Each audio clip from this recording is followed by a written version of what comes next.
Time for Opinion Court. Please do get in touch with us. 22422 is our SMS line, and if you're online at Citizen TV Kenya, please use the hashtag Opinion Court as one word. We'd love to track your feedback. Let me reintroduce my guest to you. To my immediate right is Abdikadir Mohammed. He is the President's advisor on matters constitution. In the middle is Edward Kisiangani. He is our resident political analyst, and next to him is Peter Kaluma, who is the Homa Bay Town MP, regained his seat on an ODM ticket. Congratulations, Peter, and welcome to the program to all of you. So you've seen the ongoings at Anniversary Towers.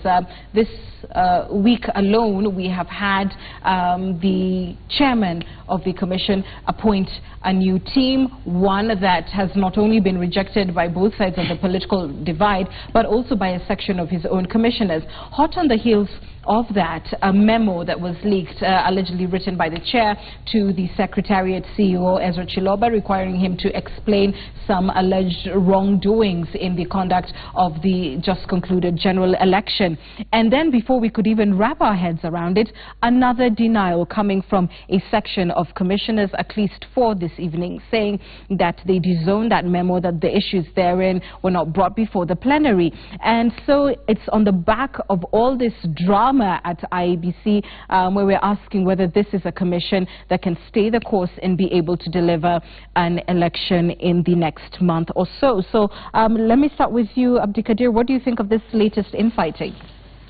Well, and most of it is from the outside, so it would be nice to hear from the commission itself. Having said that, it looks like this was not the finest week for the commission. This is a commission that has just done the largest election in the history of the country, that is not very old in office, that is operating under very difficult circumstances. But I think if what we are hearing is correct, the commission needs to get its act together very fast, because they have to undertake a very serious national duty very soon. From the outside, what do you think is besieging the commission?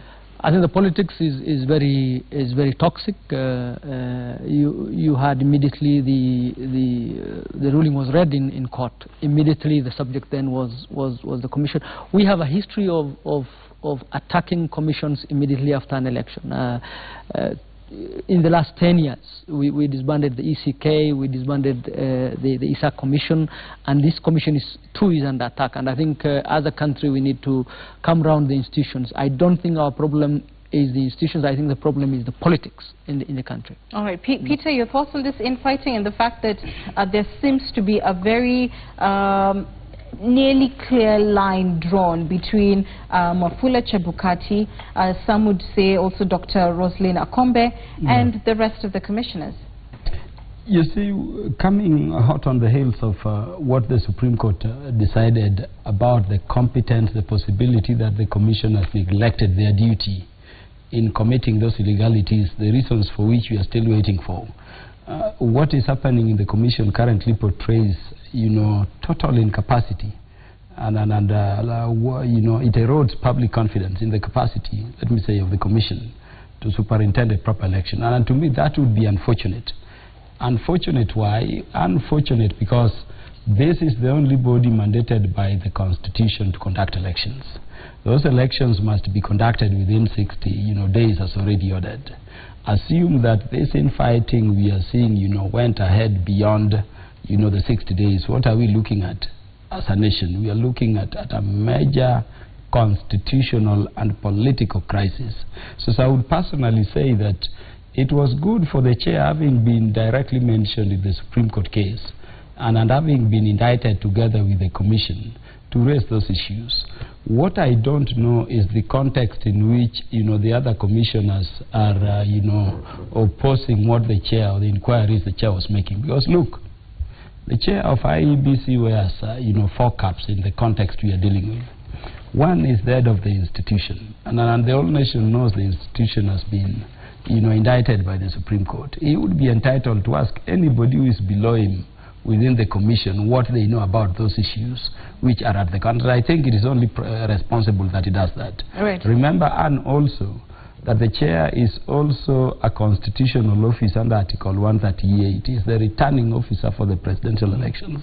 Again, in that capacity, you would ask. So I would be concerned if the other commissioners were raising concerns about the memo in the context that the chair was writing to the CEO merely as a member of the commission, but in those other capacities he would. And I think the commission should get their acts together and begin digging into those issues that the chair was raising, because we want elections. Right, and let me just respond, at least based on the letter that this commissioners sent. They say, quote, the said memo was, the issues in the said memo were not discussed and sanctioned by the commission plenary. They go on to say that the allegations, quote, are based on some report or information that has not been brought to the attention of the commission. Most of the issues raised are not factual and could easily mislead if taken out of context.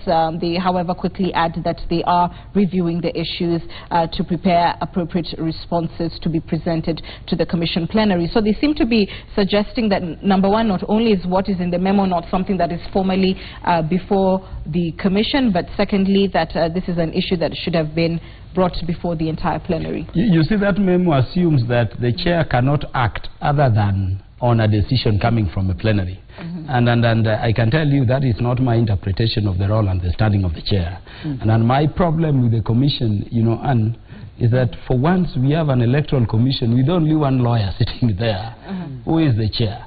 It could be that such memos and thoughts are coming because the others are non-lawyers. Remember, the chair is the returning officer for the presidential vote.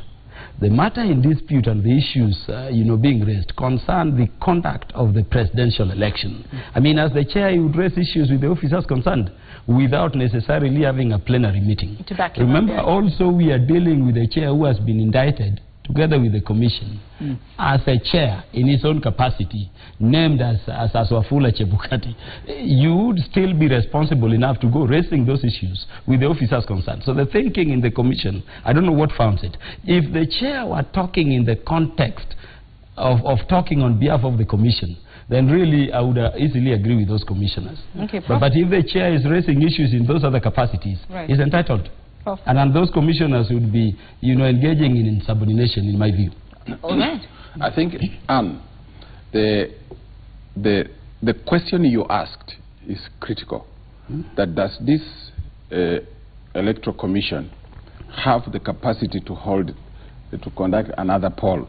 That is the question. My answer is no, they don't. And the reason why they cannot hold this election, our argument should not be reasoned out of the main framework, which is the Constitution. The Constitution under Article 10 sets down to us, to everybody, the principles, national values and the principles of governance.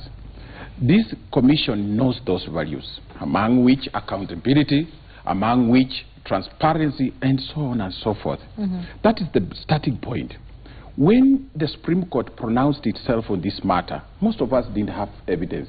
The Supreme Court said that respondent number one, which is the Electoral Commission, did not conduct this election in accordance with the Constitution and the law, which means the Constitution and the law governing elections. Now, when it says that, it's telling you that we have a finding that says that you violated the Constitution. You cannot, as a nation again, reward people who have been pronounced by a court of law to have violated the Constitution to conduct a national exercise. That is simple.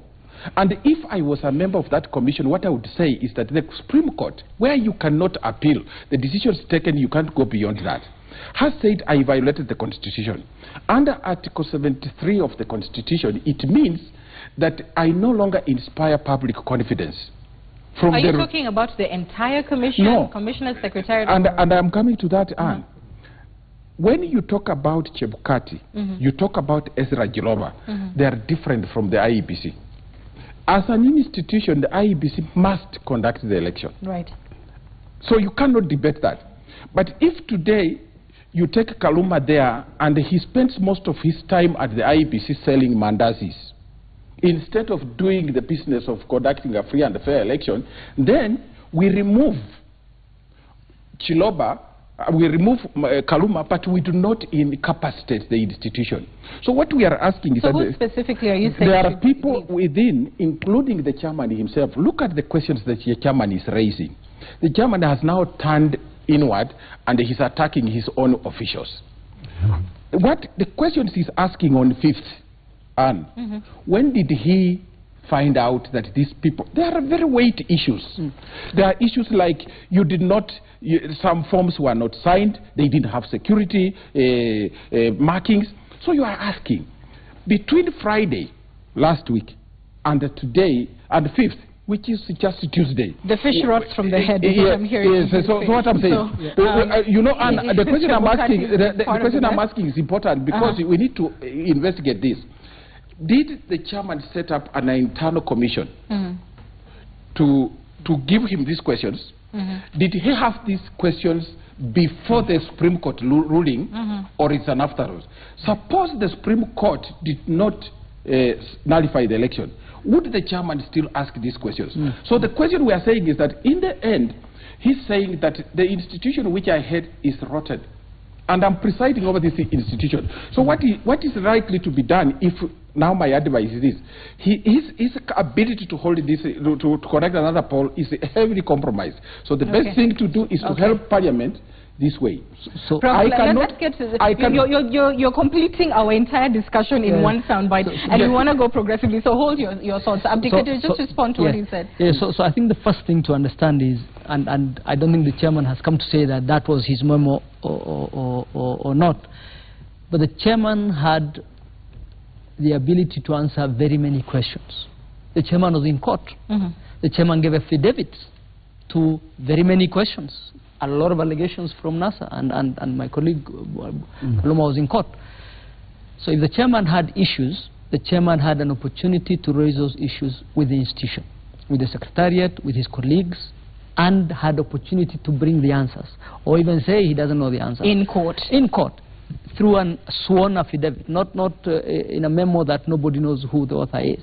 That's the first thing. The second is, we are done with the case as far as who has won or who has lost is concerned. But there are no specific allegations that the court said this and the other are the specific. The court said you did not hold the elections in accordance with the law and the constitution. And now, go ahead and hold it specifically in accordance with the law and the constitution. And the court may yet give those specifics. And the court must give those specifics. And therefore, it would only be good to make the conclusions that many of us are making once you have seen the court say, we meant, when we said you didn't hold it in accordance with the law and the constitution, these are the specifics we were talking about. So that then, based on those specifics, the commission certainly has to look at those specifics and say what they can do about it. But I'd like you to respond to what a very interesting question that Prof has posed, which is, at which point then, or based on what was this memo written? Was it based on an audit? And I know you can't speak it because you're not its author. But what are your thoughts on his probe? Absolutely, and that's a very weighty issue. What you would expect a normal institution to do is, first of all,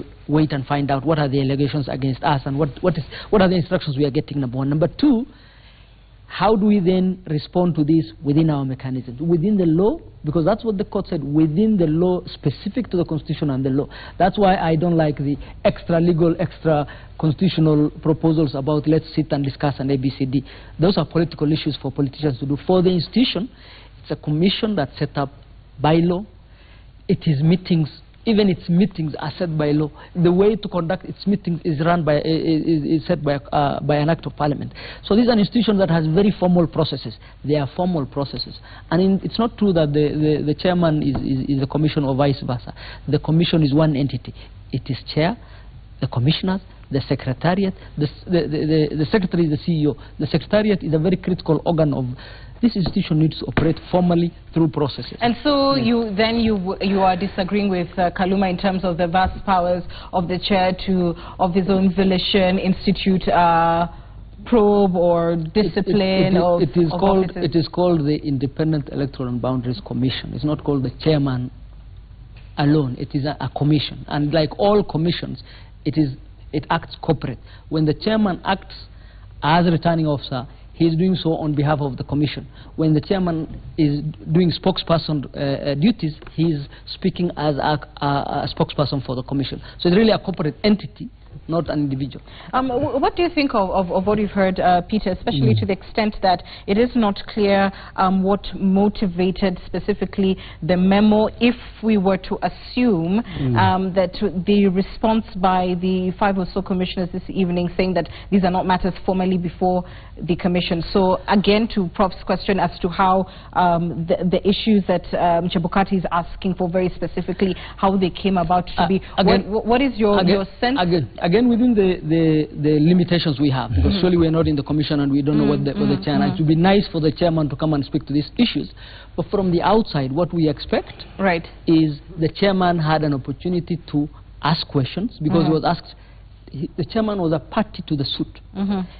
There were specific allegations against him, against the elections. He had an opportunity to bring his people around and say, I want answers to ABCD. So this is happening after the fact. Number one. Number two, if then you want to correct things, then what I would expect is for the court to first of all say, these are the specific issues, and then again through the commission's corporate processes, to go together commissioners and say, we need to do an investigation here, we need to do this disciplinary process here, we need to correct these issues here, and have a discussion, have a discourse, take a decision, and formalize those processes. Because there are rules and protocols for each of these. If it's disciplinary, they have processes for that. Let's allow Peter to respond. Peter, please. Anna was in court, and let us agree that the court proceedings were streamed live. When we filed the papers, we made a decision to sue the commission as a corporate body, and that includes the chair and the commissioners, with their secretariat under that. And remember the definition of the commission in law. It is the chair and the members of the commission. But we also made a decision to sue the chair in his own personal capacity. Because if you look at Article 138, the office of the chair is not just as a chair or a member of the commission, but it is an institution built around the election of a president, and with specific powers to be the one declaring who the winner of the presidential vote is. Now, what happened is that when we filed our petition, IEBC responded. The chair also responded. I see the chair now saying he was surprised at what came out in court. And by the way, let us not beat about the bush. Who is beating? By that memo, I see the chair in my interpretation and saying, what are these you did bind me? That is what I can read about it. And let me tell you, if you imagine we are waiting for the Supreme Court to give us reasons or issues, I can tell you when that audit of the forms 34As and 34Bs and the technology applied in the process were ordered by the court, and the report of the registrar of the Supreme Court laid there, it was a shocker to everybody. If you remember, Abdikadir, before that report came, the advocates for the president and Jubilee were arguing that there were all security features in the forms. And but it was something that was not known to us, was contractual. The issues of the barcode, the issues of watermark, the issues of serial numbers, and everything. Now, when an audit is ordered and we go looking at the papers, you don't get the actual papers, but carbon copies. That is what you'll get the registrar talking about. So I see the chair, instead of waiting, asking really, what happened? We had a contractual arrangement in which we were using, ballot papers and materials with particular features. I don't think it would be right for us to say that for a responsible chair with that decision, you should sit back, more so having been a party, and also an institution. Let me phrase it this way, and I hear you, Peter, but let me ask you this, because you talked about your own feeling is that he's saying, what are these things you did, quote unquote, behind my back? But given the fact that some are arguing now that it is a rather delicate time for him to be raising this issues to the extent that we are now in the process, or should be in the process, of rebuilding confidence in a body that's supposed to run an election a month from now. Are the chair's actions, including in the creating, I should say, of a new panel to run the elections, is he acting to protect himself? Do you get the feeling that he's acting to protect the commission's integrity, or to protect the public's right to have a credible poll? Let me tell you, the nature of the Supreme Court decision is that an election has to be conducted in accordance with the Constitution. And that requires free, fair, credible, accountable, verifiable elections. If you looked at the dispute before the Supreme Court, it was about systemic failures within the Commission, more so on transmission. And then it was about personnel issues and manipulations, obvious manipulations. So to say that the chair should not be commended, to me is something I would not agree with. I'm seeing a chair saying there are issues already raised. In as much as we are waiting for the final reasons by the court, these issues have been litigated in public, we know them. Can we begin, you know, ironing them out and knowing how they are? To me, the chair should be commended. No, you know, you are out of order. You did very well in court, but here you are not doing very well with regard to the argument you are raising. And it is not for Prof to decide. No, you are not doing very well. Really. You see what? Yes. The chairman, if you look at the questions he has raised, respond to this, explain. He's asking certain questions in a way that he seems to be giving evidence, which Abdul Kadir is saying he should have even given that evidence in court. He is asking why, what was happening. Some of the gadgets we bought with 848 million shillings were never used. But who is he asking? Now the question we are raising is this. Yes.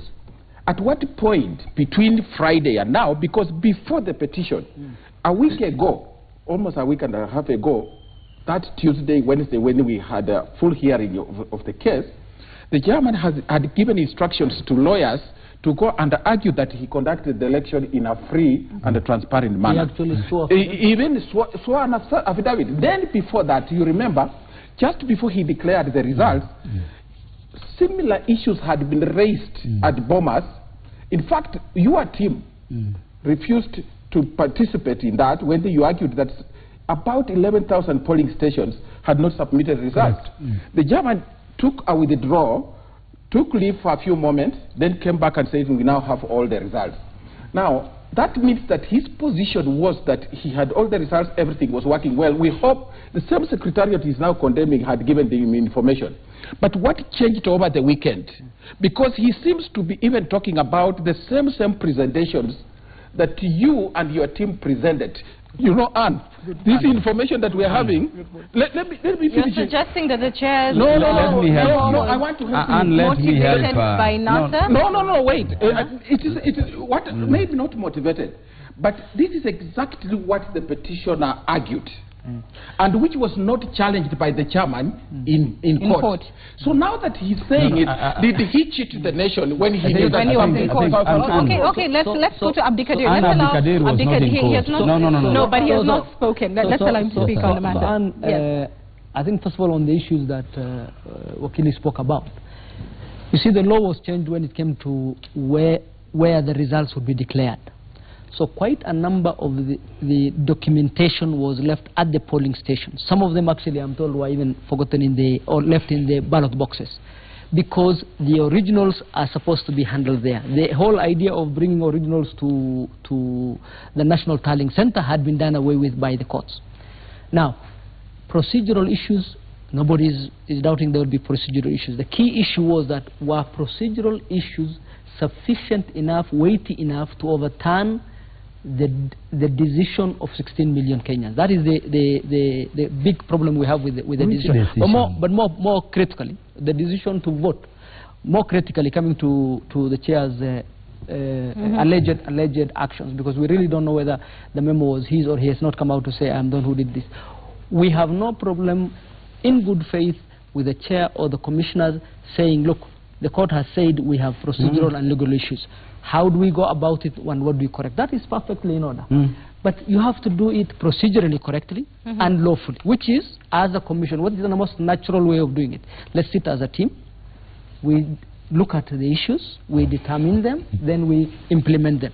So, for example, the chair should have known what's going on in his commission, number one. Number two, the chair was accused of very many things and had an opportunity to answer on affidavits and on sworn evidence. And he did. If you read the chair's affidavits, they're very long and they answer many of this stuff. Now, if he has other issues that have cropped up, there is no problem with doing them so long as you do it properly. If what you are seeing is one faction or the other, that doesn't bode well for the commission. And it is a commission. If the commission is not doing well, it is not that the chair is doing well or the CEO is doing well. It is one entity. They stand or fall together. It's not separate. And because you've said that, I want to come to Peter. Peter, and please answer my question. Just my question. Yes. Now that he's talked about, you know, it being an entity, it's not either or, it is one commission. You know, on Monday I had the former IEBC Commissioner Thomas Letangule here, and one of the things that he said is that Chebukati should have stood by his men against attacks from both sides of the political divide and protected the integrity of the institution. Others said that he should have waited for DPP to act and then be able to do things like this, or waited for the full judgment. Be that as it may, because this is now a house divided, and here you are expecting an election on October the 17th. Will Chebukati's actions affect the ability to have a cohesive team going forward, or is what he is doing the only way to ensure that we have a credible poll team by the 17th? You know what we are not realizing in our debate is the reason as to why we sued Chebukati independent of the commission. Abdikadir is right when he says there is an institution called the commission. But remember, for purposes of presidential elections, this is the returning officer by the constitution, not the commission. That is the law. So it is, to me, not right for us to say the chair cannot ask questions. And number two, before I also answer your question, who is the chief executive officer of the commission? Remember, by law and the amendments to the Elections Act, the commission deals with policy and strategic directions. The day-to-day operations and implementation, the day-to-day functionings and workings of the commission are in the secretariat headed by the CEO. Why would we say that the returning officer, for purposes of a presidential elections, independently indicted away from the commission, cannot ask his own CEO what they did and what they did not know? Let me end, you know, this worry Abdikadir by saying everything went well in terms of the respondent's position when we were in the Supreme Court until the report of the registrar came in. And so I would not blame the chair. Because remember, the chair is in charge of policy and strategic direction. When the chair see the light? Get this. Between last year, I think he's suggesting that he saw the light when the report came. I'm telling you, if you looked at the report of the registrar when it was banged on the table, you saw it even from the lawyers, Ngati, Amuite, everybody. Everybody went scampering because they never believed it. The chair for the first time is realizing that there are forms purportedly signed to transmit results which are not the forms who is in charge of those forms. And yet this panel cannot debate substantively on those issues, so I don't want to go into technicalities that we cannot ascertain or prove. So answer me this, Peter, because Abdikadir has said, look, it is not just the chair, it's not just the commissioner, it's not just the secretary. This is the chair. This is, no. Listen to the question. This is one body that is expected to run an election, and I am asking whether you think these actions in any way may or may not prejudice public perception as to whether this body has the integrity to run the elections, or will it do exactly the opposite? That seeing these things in the public light will say, okay, there seems to be a move towards cleaning up any wrongs that the body did. I'm a believer in your latter statement, that you don't build and strengthen a body by covering up the systemic weaknesses of a body.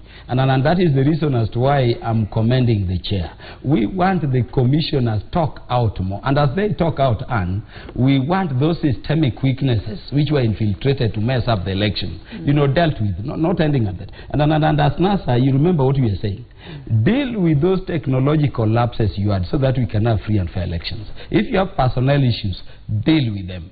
So I personally would commend the chair for not seeking to put the things under the carpet and just letting the things go. I think I can agree with you. I think nobody should push this under the carpet. That's a fact. But what we really need to do is we are looking at a chairman who gave an affidavit, and that's the point. And then now he seems to be telling us a different story. He's dissatisfied. I know it came after. You see, what we want to say is that the way the situation is, and the question back to the question that Annie is asking, my position is clear that under the circumstances and what the chairman has said, the commission is fatally paralyzed, and it needs to really work, probably go to Jerusalem and come back you know, rejuvenated with some godly powers to revamp public confidence in it. You know, we have a problem here. And does Prof want to defer the election? No, wait. I'm not deferring the election. You know, we are not destroying the institution. We are just saying that there is a problem, and what the chairman has done continues to dent the image of what? Of the good thing. But there's something I want to observe from your point, which is very useful to the nation. You know, when Minister Fred Matiang'i came to the National Examination Council, became minister, and looked at the Examination Council, some schools were getting 300 S. And then he said, these kids are getting grades they don't deserve. They are going to be doctors and they will kill patients. They are going to be engineers. Buildings will fall on the public. And they are going to collapse on public within towns and other places, and you know, we shall pay heavily. So he decided that I want to crack the whip and make sure that the Examination Council is sanitized. Now he took a move. People resisted. What you are seeing now, there is no difference between the IEBC and the former Kenya National Examination Council. The rot has now come out. And now you are seeing, you remember we used to say examinations, you know, floated online even 10 days before it is done. Now, the public must take this as positive, even when we argue against what? Against what the chairman is doing. But we are saying that now the public must start thinking, there's something really not right with the Kenya, the Electoral Commission. How we sort it out is, there are two options. Do we sort it out before we hold the presidential poll, or do we sort it out after the presidential poll? But we recognize one thing, that there is something which is not right, and the way we did it at the Kenya National Examination Council, we need to go back and check our institution, call the IEBC and say, do they have the capacity? Is it because they don't have money? Do you see Abdikadir nodding at this dangerous thing? So let me speak for myself. Let me speak for, thank you very much. I think there's no doubt about one thing. If the chairman wants to make the commission stronger, make the commission better, by all means, let him do so. But let him do so in a manner that supports that cause, if at all these actions are his. Because when you are a commission, you need to be a commission, not a lone ranger. If there are problems, why would any of the other commissioners not be happy in solving the problems of the commission? If you have issues with your staff, you are the commission. You can fire your members of your staff. You can deal with them. You can deal with them in any. All we are saying is this institution must hold an election in a few weeks' time. It will help the country if they act as an institution and a commission that is set up at the constitutional level for that matter. And the best way to do that is to sit together, to look at their issues. Let the chairman, he's a spokesperson of the commission. He doesn't have to give quiet memos if he wants to communicate. He'll sit with his commissioners, they discuss, they agree, they come out and give a decision of the commission. What we don't want is things that undermine the respect we have for the commission, undermine the public image of the commission. If there are problems the commission has, there are mechanisms for resolving them. The other issue is the commission is under a lot of political pressure. It is important for the political players to keep the pressure off the commission. Because so long as we are pushing the commission into a corner, tomorrow the commission is going to have problems with procedures, and then we're going to be benefiting from that through the back door again. So I think it behoves all of us, because it is in the interest of all of us to have peaceful, credible elections. Whether you are a winner or a loser, it is important for this country. And you've talked about political pressure, and part of it is the fact that Chebukati's new project team has been rejected by both sides, including your side and your side, Peter. I'm not aware. You know, Anne. You're not aware. Let me tell you. Are you disowning? No, let me tell you. You're also disowning. Let me tell you. We are in an interview. Tell Prof to hold this. We are in a situation where people are saying we don't want so and so. Let me speak as a lawyer, because Abdikadir does not want to. Having been very keen giving us this constitution. Because you see, it's not telling you why they made the chair, as the chair, not the commission, the returning officer for presidential vote. He is saying the chair, even in that capacity, must consult with the other commissioners. It does not have to. Absolutely. Yes, absolutely. I think the declaration of the elections. Let me speak as a lawyer. Yeah. if you don't want a person in a public office to discharge some mandate, what you do is what we do in law, you disqualify him. For you to disqualify a person, you don't come with generalities and say so-and-so is politically partisan and others. Those can't disqualify him. But who said that? That is what I saw Jubilee, saying in that memo by Tuju. What you need is to identify a specific wrongdoing, tied to this act the officer has to engage in a manner that disables his, impartiality in the discharge of that duty. For us as NASA, we just need to go to the Supreme Court proceedings. And I can tell you, looking at the illegalities the Supreme Court spoke about, you can easily identify who should not touch this. And so is that what Chebukati then is doing with this memo? He's issuing a show cause letter to Chiloba by your argument. What we must not forget is that Chebukati was sued as a person, and Chebukati is also the head of the institution. And you cannot say Matiang'i did well as a minister to do this. Then when Chebukati says to see what is the problem with the IEBC, you're saying he can only do it with the other commissioners. So he did very well. But we can respond to Anne's point. Yeah. She's asking, the two teams have rejected the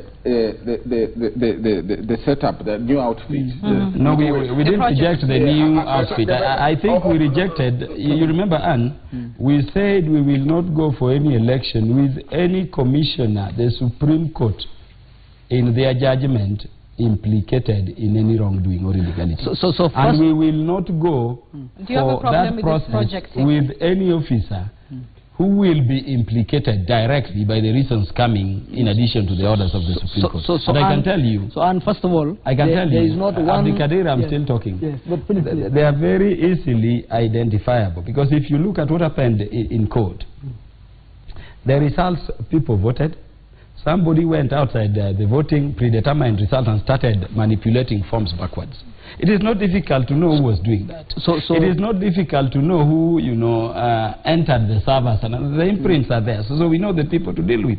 And they are not the people being put by the chairs. If you're certain of them, why are we not seeing NASA file those, formal criminal proceedings against specific individuals? Let me, in one sentence, tell you that we are going for contempt, particularly on the technological lapses and denials that were denied.